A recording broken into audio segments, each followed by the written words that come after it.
সুপ্রিয় দর্শক, পার্থ চট্টোপাধ্যায় যে জামিন পাবেন না এ কথা তিনি ভালোভাবেই জেনে গিয়েছেন। কারণ পার্থ চট্টোপাধ্যায়ের মামলা সুপ্রিম কোর্টে উঠতেই সুপ্রিম কোর্টের বিচারপতিদের ছিল একেবারে কঠোর পর্যবেক্ষণ। সুপ্রিম কোর্টের বিচারপতিরা পরিষ্কার জানিয়ে দিয়েছেন যে আপনি যদি জামিন পান তাহলে সমাজের কাছে কি বার্তা যাবে। কারণ নিয়োগ দুর্নীতি কাণ্ডে কোটি কোটি টাকা উদ্ধার হয়েছে আপনার পিয়ের বাড়ি থেকে। আপনি একজন মন্ত্রী হয়ে এই চুরির সঙ্গে বা এই দুর্নীতির সঙ্গে জড়িত, আর আপনাদের মতো নেতা বা মন্ত্রীকে জামিন দিলে সমাজের কাছে কি বার্তা যাবে, এই পর্যবেক্ষণ ছিল সুপ্রিম কোর্টের বিচারপতিদের। এরপরই মুখ খুলেই বিস্ফোরক প্রাক্তন শিক্ষামন্ত্রী পার্থ চট্টোপাধ্যায়। কারণ পার্থ চট্টোপাধ্যায় ভালোভাবেই জেনে গিয়েছেন, তার বিরুদ্ধে মুখ খুলেছেন একের পর এক হেভিওয়েট নেতা মন্ত্রীরা। এমনকি তার বান্ধবী অর্পিতা, সেও কিন্তু পার্থ চট্টোপাধ্যায়ের বিরুদ্ধে মুখ খুলেছেন। জামিন পেয়ে তিনি পরিষ্কার জানিয়ে দিয়েছেন যে কোটি কোটি টাকা উদ্ধার হয়েছিল সেই সমস্ত টাকা সম্বন্ধে তিনি কিছুই জানেন না। সমস্ত টাকা প্রাক্তন শিক্ষামন্ত্রী পার্থ চট্টোপাধ্যায়ের। তারপর অর্পিতার পর্যবেক্ষণ ছিল পার্থ চট্টোপাধ্যায় যদি জামিন পান সেক্ষেত্রে কিন্তু তার আশঙ্কা রয়েছে। কারণ পার্থ চট্টোপাধ্যায় প্রচণ্ড প্রভাবশালী একজন লোক। এই মন্তব্য করেছিলেন পার্থর বান্ধবী অর্পিতা। আর এই আবহে আজ আবারও সুপ্রিম কোর্টে উঠেছিল এই মামলা, তাতেই একেবারে কঠোর পর্যবেক্ষণ বিচারপতিদের এবং মুখ খুলেই বিস্ফোরক পার্থ চট্টোপাধ্যায়। পার্থ চট্টোপাধ্যায় কিন্তু এবার মেন মাস্টার মাইন্ডের নাম বলেই দিলেন। ঠিক কি হয়েছে শীর্ষ আদালতে দর্শক দেখুন। শীর্ষ আদালতে জামিন চাইতে গিয়ে ভৎসনা শুনতে হয়েছে পার্থ চট্টোপাধ্যায়কে। আর এবার নিম্ন আদালতে ভর্সিত হলো প্রাক্তন শিক্ষামন্ত্রী পার্থ চট্টোপাধ্যায়ের আইনজীবী।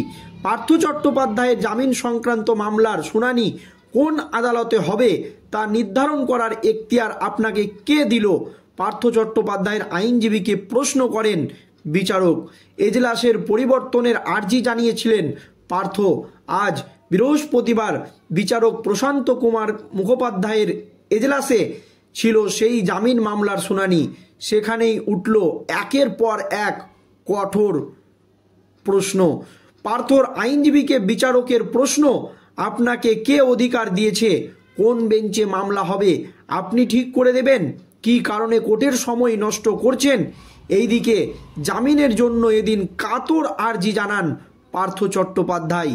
সিবিআইয়ের আইনজীবী জানান 152 জন যোগ্য চাকরি প্রার্থীর নাম তালিকাভুক্ত করা হয়নি, অথচ বিভিন্ন এজেন্ট মারফত টাকা তুলে 752 জন অযোগ্য চাকরি প্রার্থীর তালিকা প্রস্তুত করা হয়েছিল, যার মধ্যে 310 জন অযোগ্য চাকরি প্রার্থী চাকরি সুনিশ্চিত করা হয়েছিল বলে দাবি করেছিল সিবিআই।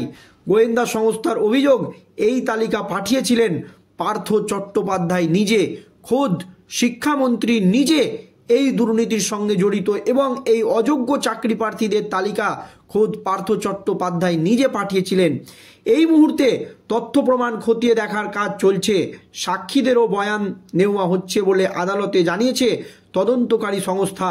তারা মনে করছে এখন পার্থ চট্টোপাধ্যায় জামিন পেলে তদন্তে ক্ষতিগ্রস্ত হবে।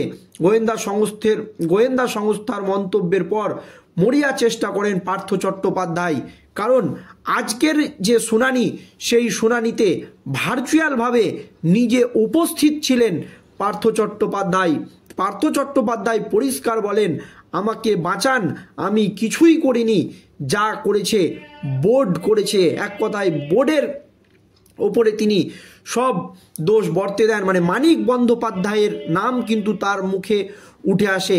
মানিক বন্দ্যোপাধ্যায় যদি জামিন পান তাহলে তিনি কেন পাবেন না?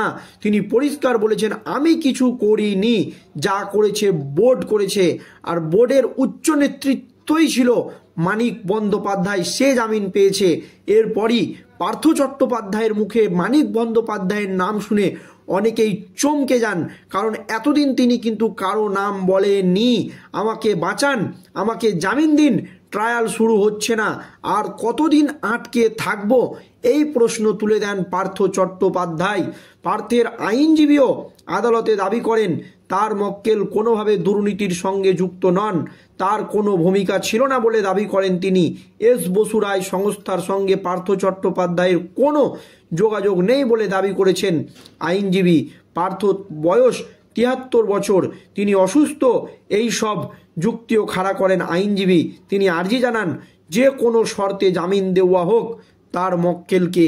কিন্তু সুপ্রিম কোর্টের বিচারপতিরা এর আগের দিন পার্থ চট্টোপাধ্যায়কে জামিন দেননি, কারণ তিনি একজন মন্ত্রী হয়েও এই রকম একটি দুর্নীতির সঙ্গে জড়িত, আর এই রকম দুর্নীতির সঙ্গে জড়িত এবং কোটি কোটি টাকা তার ঘনিষ্ঠদের কাছ থেকে উদ্ধার হয়েছে, আর সেই টাকা উদ্ধারের ঘটনায় তিনি একেবারে বিভিন্ন রকমভাবে জড়িত রয়েছে। সেক্ষেত্রে তাকে যদি জামিন দেওয়া হয় তাহলে সমাজের কাছে কি বার্তা যাবে, এই প্রশ্ন তুলে দেয় সুপ্রিম কোর্টের বিচারপতিরা। শীর্ষ আদালতে জামিন চাইতে গিয়ে ভৎসনা শুনতে হয় পার্থ চট্টোপাধ্যায়কে, আর এবার নিম্ন আদালতেও ভর্ৎসিত প্রাক্তন শিক্ষামন্ত্রী পার্থ চট্টোপাধ্যায়ের জামিন সংক্রান্ত মামলার শুনানি কোন আদালতে হবে তা নির্ধারণ করার এখতিয়ার আপনাকে কে দিল? পার্থর আইনজীবীকে আজ প্রশ্ন ছুড়ে দেন নিম্ন আদালতের বিচারপতিরা। এজলাস পরিবর্তনের আর্জি জানিয়েছিলেন পার্থ চট্টোপাধ্যায়। আজ বৃহস্পতিবার বিচারক প্রশান্ত কুমার মুখোপাধ্যায়ের এজলাসে ছিল সেই জামিন মামলার শুনানি। সেখানেই উঠল একের পর এক প্রশ্ন, কিন্তু পার্থ চট্টোপাধ্যায় পরিষ্কার জানিয়ে দিলেন তিনি কিছু জানেন না, আমি কিছু করিনি, যা করেছে বোর্ড করেছে, আর বোর্ডের মাথায় ছিল কিন্তু মানিক বন্দ্যোপাধ্যায়। তাহলে কি পার্থ চট্টোপাধ্যায়ের মুখ থেকে এতদিনে কথা বের হলো, তা নিয়ে কিন্তু প্রশ্ন উঠে গিয়েছে। আমাকে বাঁচান, আমাকে জামিন দিন, ট্রায়াল শুরু হচ্ছে না। এছাড়াও পার্থের জামিন না হলে তার মুখ থেকে আর কার কার নাম বের হয়, সেই দিকেই কিন্তু সকলেই তাকিয়ে রয়েছে। পার্থের মুখ থেকে কি আর কোনো বড় মাথার নাম বের হবে, এই নিয়ে কিন্তু প্রশ্ন উঠতে শুরু করেছে। ধন্যবাদ।